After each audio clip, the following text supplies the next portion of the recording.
So, picture this. It's the spring of 1917, and the Russian Revolution is a powder keg just waiting for a fuse. The Tsar? He's gone. But the future is this chaotic, confusing mess of competing ideas. And then, one man gets off a train, and he's carrying a political bombshell that won't just hijack the revolution, it's going to change the entire 20th century. So how did this happen? How did one guy on one single train trip totally rewrite the revolutionary playbook? Well, that's what we're going to get into. We're going to unpack the incredible story of Vladimir Lenin, a mysterious sealed train, and 10 radical ideas, the April Theses, that laid the groundwork for the Soviet Union. Okay, so to really get just how massive a shock Lenin's arrival was, you first have to understand what was happening on the ground in Russia. The Tsar was out, for sure, but in his place, just a whole lot of chaos and confusion. The country was in this really fragile state, this situation they called dual power. Basically, the old imperial Russia had just collapsed, but there wasn't one single authority ready to take its place. Everybody was scrambling, trying to figure out what to do next. You had these two major groups basically wrestling for control. On one side, you've got the official provisional government. Think liberals, guys who wanted to build a democracy kind of like what they had in the West. But on the other side, you had the Petrograd Soviet, a super powerful council of workers and soldiers who had a much more radical socialist vision for Russia's future. And here's the kicker. At this point, the vibe was actually pretty cooperative, believe it or not. Most revolutionaries, and this includes key members of Lenin's own Bolshevik party like Lev Kamenev, they thought, okay, let's work with the provisional government for now. They even thought that staying in World War I could be justified. The idea was that the revolution needed to be a slow burn. But you know, thousands of miles away in neutral Switzerland, the revolution's most radical, most uncompromising voice, Vladimir Lenin, was stuck in exile, and he was desperately trying to find a way to get back into the action. So how does he get back? Well, this is where the story takes a truly wild turn.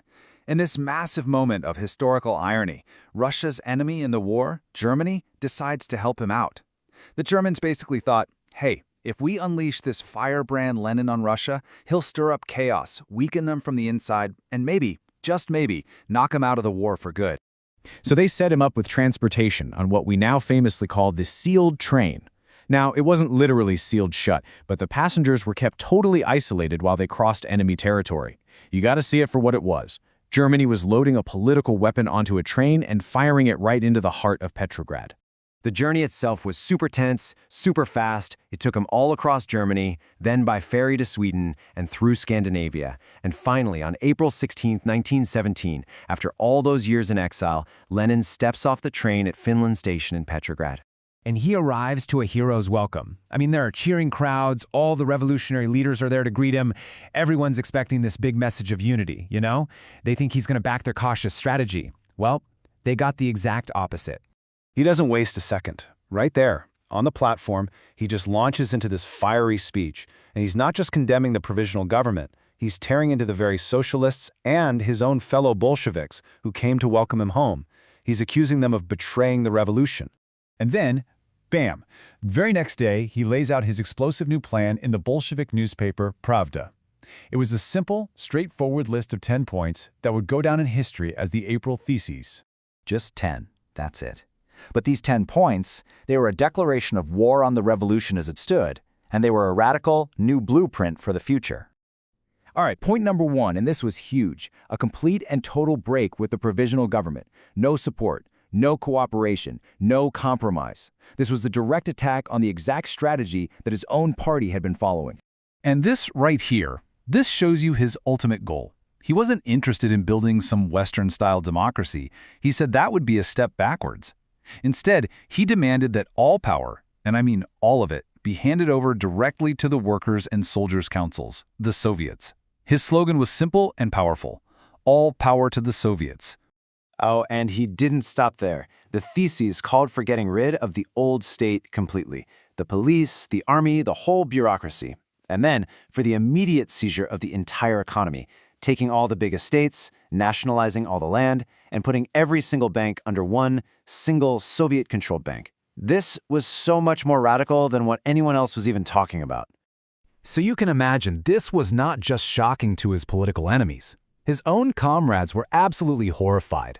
A lot of them seriously believed that his years away in exile had made him lose touch with reality. They honestly thought he had gone completely mad. So at first, Lenin was totally on the outs. He was seen as an extremist, just this lone voice shouting an impossible dream into the wind. But here's the thing about Lenin. He was relentless. Okay, so the core of the debate was this. Established Bolsheviks like Kamenev were sticking to traditional Marxist theory. They believed a country like Russia had to go through a long bourgeois democratic phase first to build up industry before a real socialist revolution could even be possible. Lenin just tossed that entire playbook out the window. He argued, no, we can and we must leap directly to the second stage, a socialist revolution, and seize power for the workers right now. So how on earth did he win them over? Well, he did it with sheer force of will and some brilliant political moves. He argued constantly in meetings, sure, but the really smart thing he did was go around the party leadership. He took his radical message straight to the rank-and-file workers and soldiers who were way more impatient for change. And you know what? It worked. In just a few short weeks, he completely turned the Bolshevik Party on its head. He had taken this group that was leaning towards compromise and forged it into a disciplined, radical machine with one single goal: overthrow the government and seize power. His victory with the April Theses absolutely paved the way for the October Revolution just a few months later. But it also slammed the door shut on any chance for a coalition government or a multi-party democratic Russia. And that leaves us with this final, crucial question. By making the revolution so radical, did Lenin also make a bloody civil war the only possible way forward?